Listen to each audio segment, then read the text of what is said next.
So, Kamala Harris has been getting a few endorsements recently. Some interesting endorsements. Let's look at them.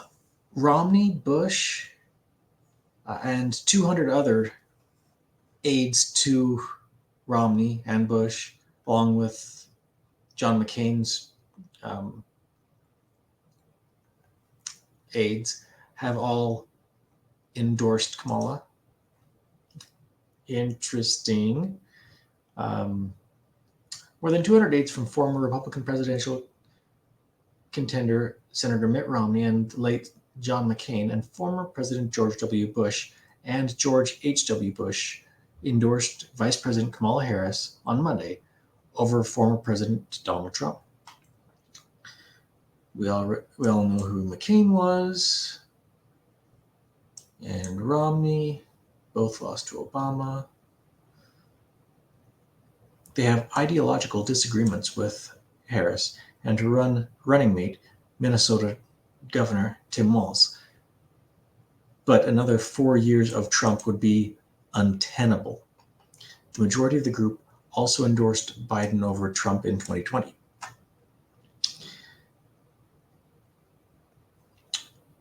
At home, another 4 years of Donald Trump's chaotic leadership, this time focused on advancing the dangerous goals of Project 2025, which is incorrect. Trump has never read Project 2025.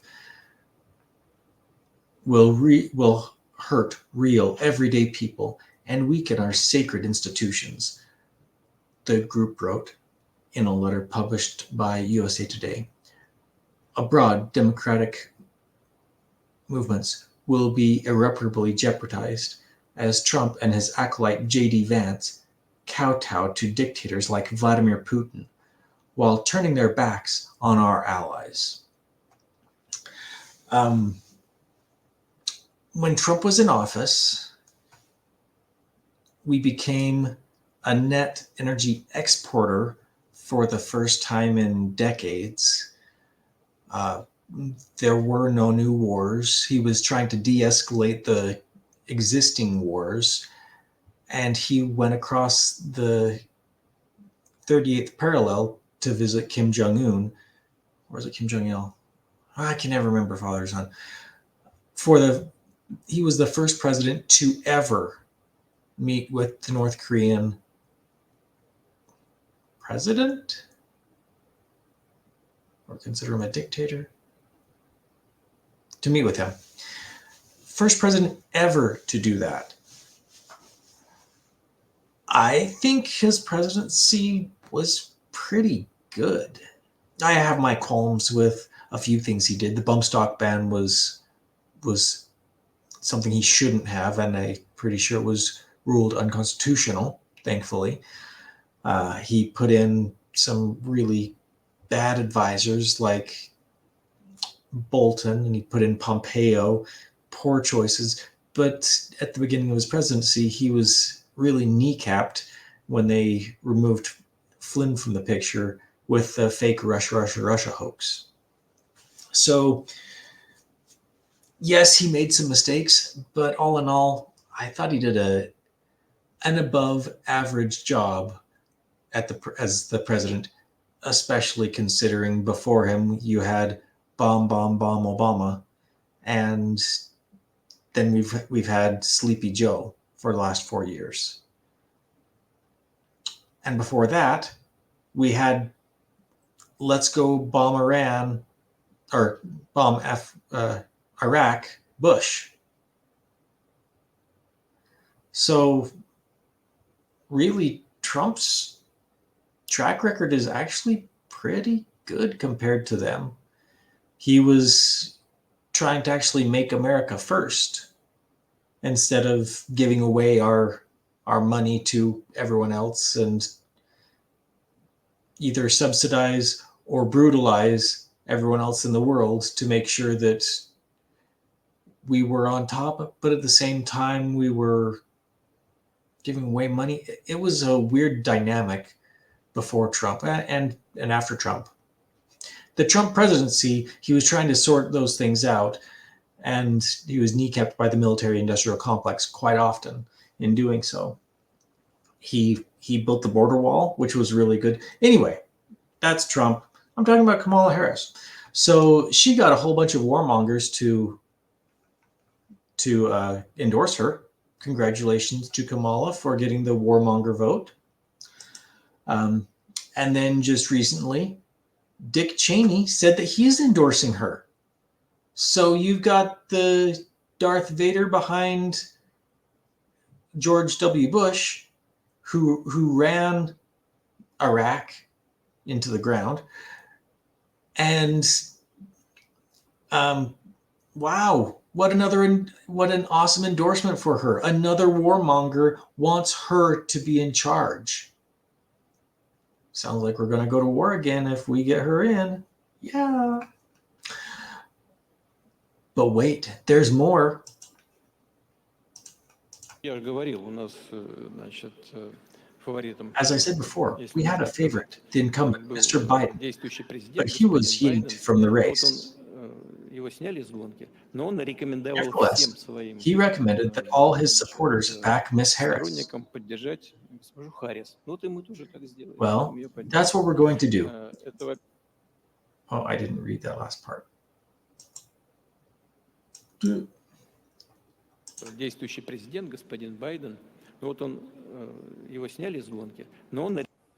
Nevertheless, he recommended that all his supporters back Miss Harris. Всем своим, значит, сторонникам поддержать госпожу Харрис. Ну вот и мы тут...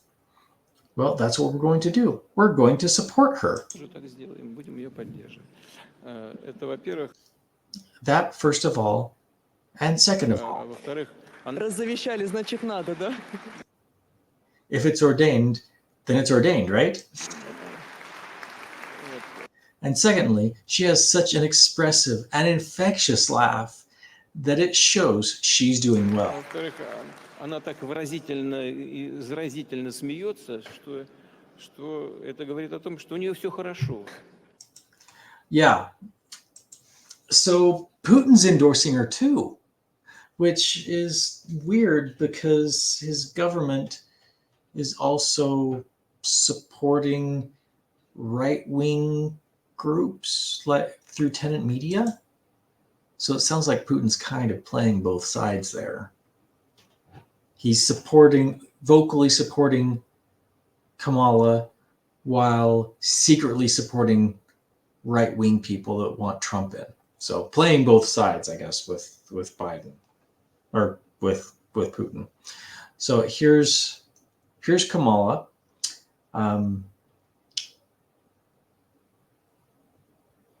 And these are two clips. I think they're from the same day. 4 days. How about that? Let's just get through the next 64 days. How about that? So, friends, 64 days until the most election of our lives. It sounds like she has a hard time speaking the same way in two different locations. Kind of odd. Maybe that she's trying to... Is it pandering when you're trying to copy people's accents? I don't know. Anyway, so CNN has found some interesting stuff about Kamala Harris. Turns out that she isn't exactly honest. Weird. Tonight, K-File investigates. In a new report, you'll see first out front. The K-File team scoured Kamala Harris's tweets and statements going all the way back to 2017. And what they found was more than 50 instances of Harris slamming Trump's border wall. But now, new Harris campaign ads actually showcase that very wall. As a border state prosecutor, she took on drug cartels and jailed gang members for smuggling weapons and drugs across the border. So she's a tough on border security border czar that has let 20 million or more illegals into the nation in the last 4 years. tough on border security. Anyway. And on top of critical tweets, Harris also wrote in her 2019 book, quote, "There was a bigger reason to oppose the border wall. A useless wall on the southern border would be nothing more than a symbol, a monument standing in opposition to not just everything I value, but to the fundamental values upon which this country was built. How could I vote to build what would be little more than a monument designed to send the cold, hard message, keep out?" So just after Biden and her were elected, Biden and her, she went to, I think it was Guatemala, and she said, "Please don't come. We have enough people trying to come across the border. Please don't." It's a bit of a mixed message that she keeps sending. She wants people to come. She doesn't want people to come. She thinks the border wall is a horrible idea. She thinks it's the best idea ever. But not Trump's idea, her new idea of having a border wall. Well, K-File's Andrew Kaczynski joins me now. So, Andrew, I mean, you all have gone through, scoured an incredible amount of material. Tell me more about what you found. Yeah, that's right. We found more than 50 of those tweets criticizing the border wall before she used that in her ad. And I want people to take a look at just a few of what she said here. She called it wasteful, useless, a waste of taxpayer money, a vanity wall project, a wasteful border wall, a stupid wall, a medieval vanity project, and an unnecessary wall. And those are really just, there were more. This was like 10 or like 50.